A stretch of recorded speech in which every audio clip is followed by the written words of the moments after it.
यूहन्ना अध्याय 2। फिर तीसरे दिन गलील के काना में किसी का विवाह था और यीशु की माता भी वहां थी। यीशु और उसके चेले भी उस विवाह में निमंत्रित थे। जब दाखरस खत्म हो गया तो यीशु की माता ने उससे कहा, उनके पास दाखरस नहीं रहा। यीशु ने उससे कहा, हे महिला, मुझे तुझसे क्या काम? अभी मेरा समय नहीं आया। उसकी माता ने सेवकों से कहा, जो कुछ वह तुमसे कहे वही करना।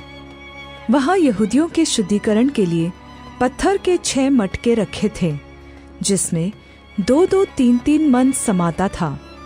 यीशु ने उनसे कहा, मटकों में पानी भर दो। तब उन्होंने उन्हें मुहामुह भर दिया। तब उसने उनसे कहा, अब निकाल कर भोज के प्रधान के पास ले जाओ। और वे ले गए।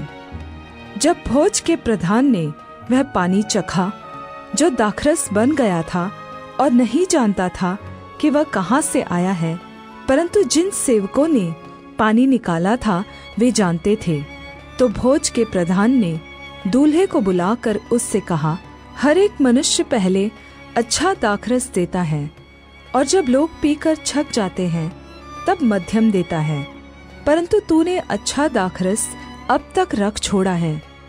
यीशु ने गलील के काना में अपना यह पहला चिन्ह दिखाकर अपनी महिमा प्रकट की और उसके चेलों ने उस पर विश्वास किया। इसके बाद वह और उसकी माता, उसके भाई, उसके चेले कफरनहूम को गए और वहां कुछ दिन रहे। यहूदियों का फसह का पर्व निकट था और यीशु यरूशलेम को गया और उसने मंदिर में बैल और भेड़ और कबूतर के बेचने वालों और सराफों को बैठे हुए पाया। तब उसने रस्सियों का कोड़ा बनाकर सब भेड़ों और बैलों को मंदिर से निकाल दिया और सराफों के पैसे बिखेर दिए और मेजें उलट दी और कबूतर बेचने वालों से कहा, इन्हें यहाँ से ले जाओ, मेरे पिता के भवन को व्यापार का घर मत बनाओ।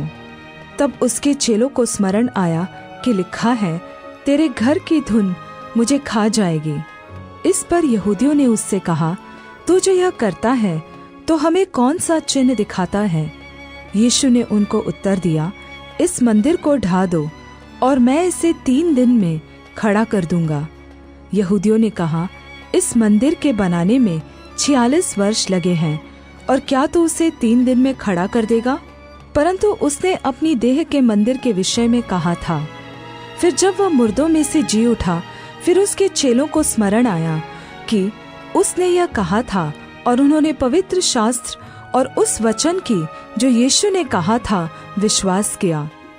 जब वह यरूशलेम में फसह के समय पर्व में था तो बहुतों ने उन चिन्हों को जो वह दिखाता था देखकर उसके नाम पर विश्वास किया।